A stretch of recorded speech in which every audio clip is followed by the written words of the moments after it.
Olá, meu nome é Vanessa Mebos e esse é o As Donas da Arte, o podcast que conta a história de mulheres que fizeram arte no Brasil, mas que não tiveram o devido reconhecimento. Aqui ficam registradas as memórias femininas na nossa história da arte. Este programa vai ser um pouquinho diferente. Na verdade, eu fiz uma mudança no meu planejamento, né? Eu já tenho vários nomes de mulheres na arte que merecem ter a sua história contada nesse podcast. Eu inverti as donas do mês de julho e junho, né?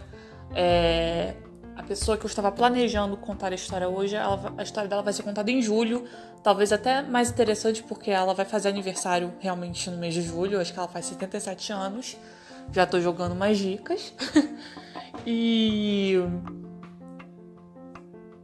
nesse mês, com os eventos do Vidas Negras Importam, eu resolvi adiantar a dona do mês de julho para ser a dona do mês de junho.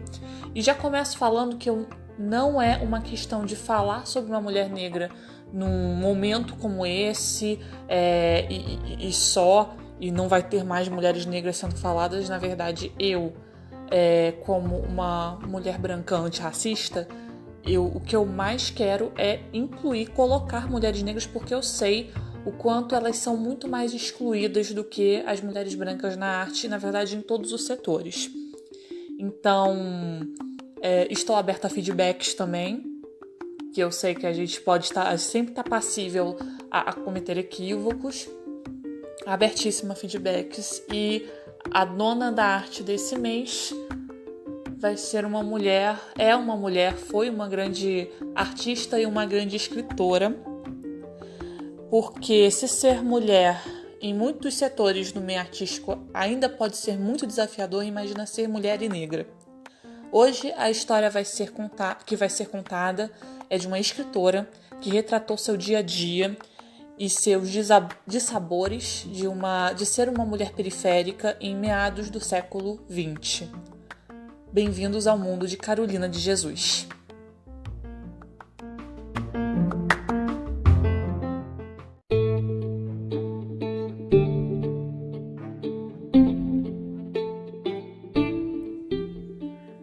Carolina Maria de Jesus nasceu na cidade de Sacramento, em Minas Gerais, em 14 de março de 1914. Ela era filha de negros, né, que migraram para a cidade e, consequentemente, teve já uma infância pobre e acabou estudando pouco. Em 1923, ela foi matriculada no Colégio Allan Kardec, que foi a primeira escola espírita do Brasil, por sinal, na qual crianças pobres eram mantidas por pessoas influentes, né? No caso da Carolina, era uma patroa da mãe dela, que a mãe dela era lavadeira, e essa patroa, ela meio que mantinha a Carolina no colégio, né? Nesse colégio espírita. Mas, infelizmente, ela acabou estudando pouco, mesmo assim.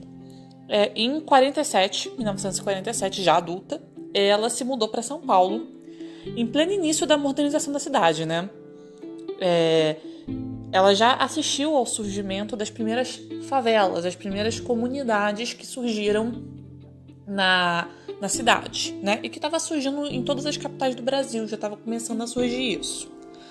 A Carolina, ela viveu com seus 3 filhos, João José de Jesus, José Carlos de Jesus e Vera Eunice de Jesus. Eu não achei informação sobre o pai dos filhos dela. Pelo que eu entendi, pelo que ficou subentendido, ela era mãe solo. Eu não sei se ela era viúva ou, como várias mulheres, né, nesse país, o pai abandonou, não sei, mas pelo contexto ela era mãe solo. E por muito tempo, ela e a família dela, né, viveram na favela no Canindé. Ela vivia de catar papéis, ferros e outros materiais recicláveis nas ruas da cidade, e ela alimentava uma avassaladora paixão. E qual era essa paixão? A leitura. ela... E essa paixão pela leitura, pelos livros, ela frutificou, né? Porque ela começou a se interessar pela escrita, se interessar a escrever, pela leitura e pela escrita. Ela era uma leitora voraz e ela lia tudo que caía nas mãos dela. Então não demorou muito tempo para começar a escrever. E ela escrevia sobre o cotidiano do local que ela morava, sobre o cotidiano do Canindé.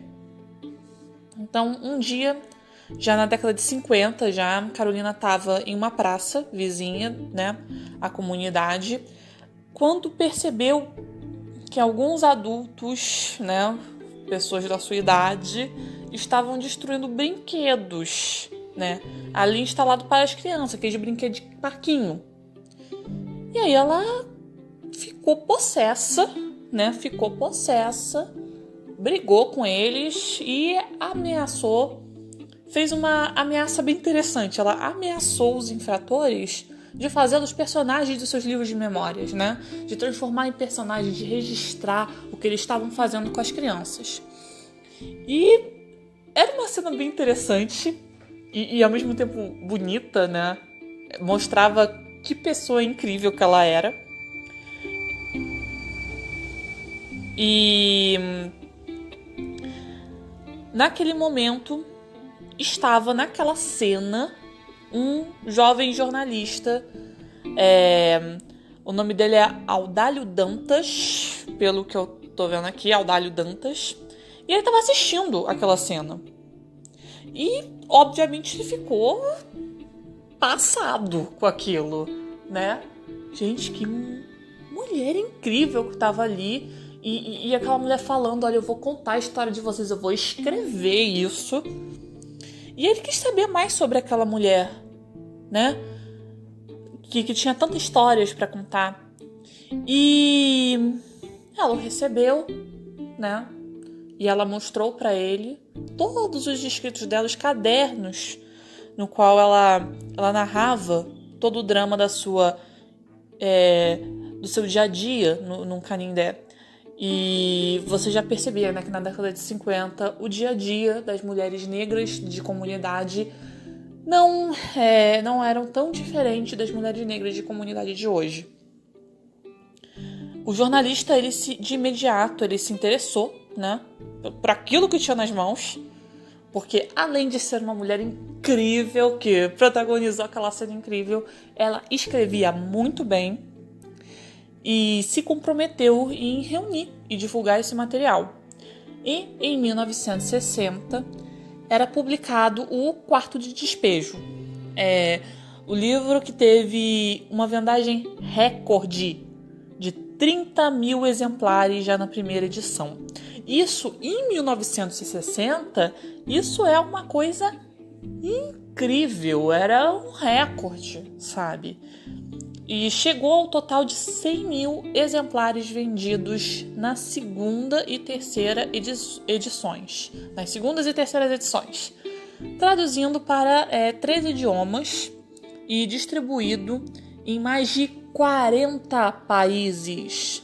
A publicação e a tiragem dos exemplares demonstram todo o interesse do público e da mídia pela narrativa de denúncia, né? Tão em voga nas décadas de 50 e 60. A gente vivia numa época, isso foi antes, né, do golpe militar, era uma época muito efervescente nas artes, tanto na escrita, no teatro, na música. Essas 2 décadas elas foram muito marcantes por essa narrativa. No cinema, né?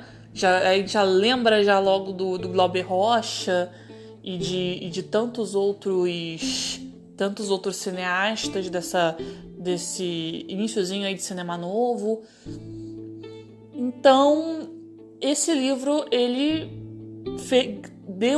fez um grande impacto, né? Afinal de contas, ainda com toda essa revolução nas artes, ainda era uma revolução muito branca, né? Muito branca, muito de gente branca de classe média. E daí me veio a história contada do ponto de vista de uma mulher negra da periferia, né? E quanto isso abalou as estruturas das artes nessa época.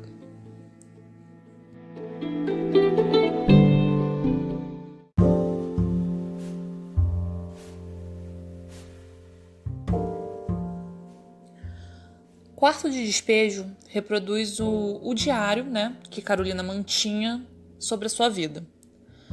O título veio de uma frase de Carolina, que é uma frase extremamente forte e que, infelizmente, é uma frase ainda atemporal, né? Espero que... Eu acho que o que a gente mais quer é que essa frase fique datada um dia, que é: a favela é o quarto de despejo da cidade.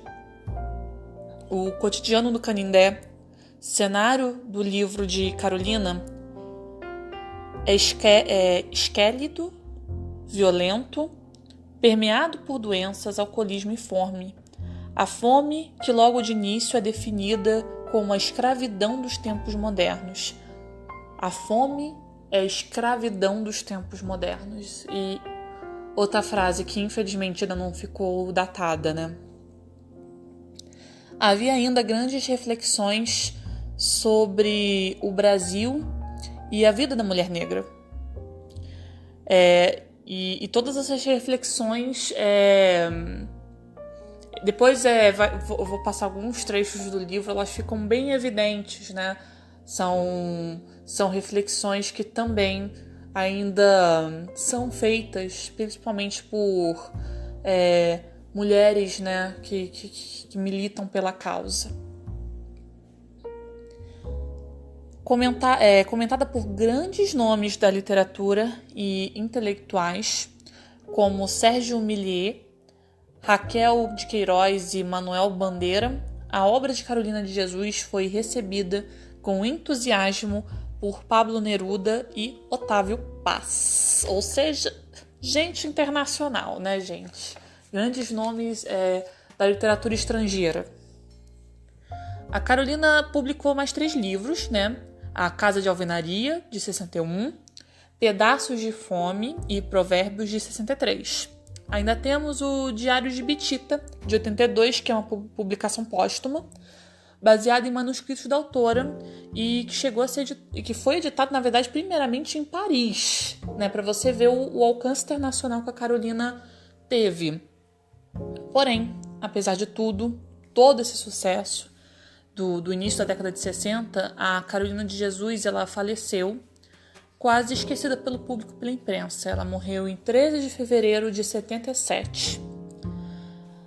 Felizmente, nos tempos atuais, sua obra tem sido objeto de estudo, né, de muitos artigos, de muitas dissertações, de muitas teses no Brasil e no exterior. A obra dela está começando a ser muito resgatada. Mas dá para ver, né, mesmo em épocas, em períodos de contestação, a história e a narrativa contada por uma mulher negra, ela foi rapidamente esquecida. E há uma reflexão muito importante, porque quando eu tive a ideia desse podcast, eu pensei, obviamente, nossa, a voz da mulher é uma voz muito silenciada, inclusive nas artes, e as pessoas não conhecem mulheres na arte. E aí você pensa que a mulher branca, ela ainda que pouco ouvida, comparando com o homem branco, né, obviamente, ela ainda é bem mais ouvida que a voz da mulher negra. E arrisco dizer da voz do homem negro também. Eu tenho uma opinião de que o homem negro é mais discriminado que a mulher branca. A questão da raça, ela se sobrepõe à questão de gênero, né? Quando eu falo raça, eu falo de etnia, né? Eu falo de um ponto de vista social. Então, é algo que a gente precisa muito refletir. Nós, mulheres feministas, eu sou e eu busco muito o feminismo interseccional, que é esse feminismo que busca essa consciência de que dentro do movimento existem... precisa haver uma diversidade, né? Uma diversidade no campo... Esse mês também é o mês do orgulho LGBT, LGBTQI+. E também existem muitas artistas LGBTQI+, que precisam ser ouvidas, especialmente as mulheres trans, né, que são as que sofrem muito, e junto a isso também precisamos dar muito valor à narrativa da negra, sabe? Acho que quando a gente se considera antirracista, né, como eu me considero uma pessoa antirracista, a gente precisa firmar esse compromisso com a sociedade, sabe? De dar voz, de valorizar tudo que é feito por pessoas negras, pessoas da periferia, pessoas que sofrem com a violência no país e no mundo, em todos os sentidos da palavra violência, né? Não só violência física. Uma violência de memória, né? É algo que a gente precisa refletir.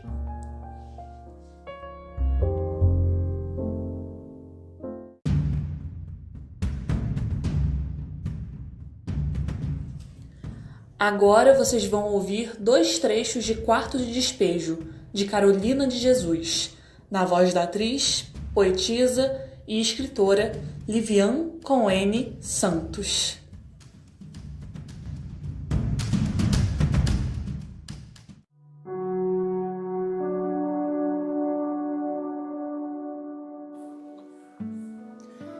De manhã, eu estou sempre nervosa, com medo de não arranjar dinheiro para comprar o que comer. Mas hoje é segunda-feira e tem muito papel na rua. O senhor Manuel apareceu dizendo que quer casar-se comigo, mas eu não quero, porque já estou na maturidade. E depois, um homem não há de gostar de uma mulher que não pode passar sem ler, e que levanta para escrever, e que deita com lápis e papel debaixo do travesseiro. Por isso é que eu prefiro viver só para o meu ideal. Ele deu-me 50 cruzeiros e eu paguei a costureira um vestido que fez para a Vera. A dona Alice veio queixar-se que o senhor Alexandre estava lhe insultando por causa de 65 cruzeiros. Pensei, o dinheiro, que faz morte, que faz ódio criar raiz.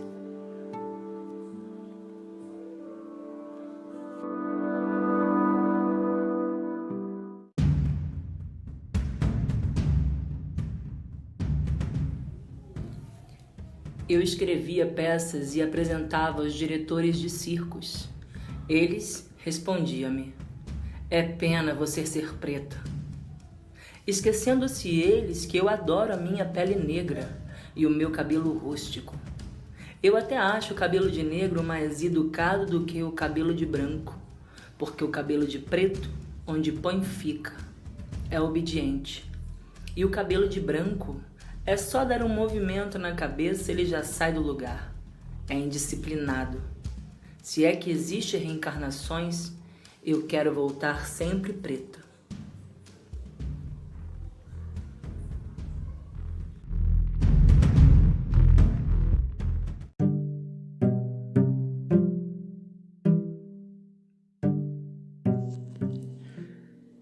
E esse foi o As Donas da Arte desse mês. Espero que vocês tenham gostado do episódio.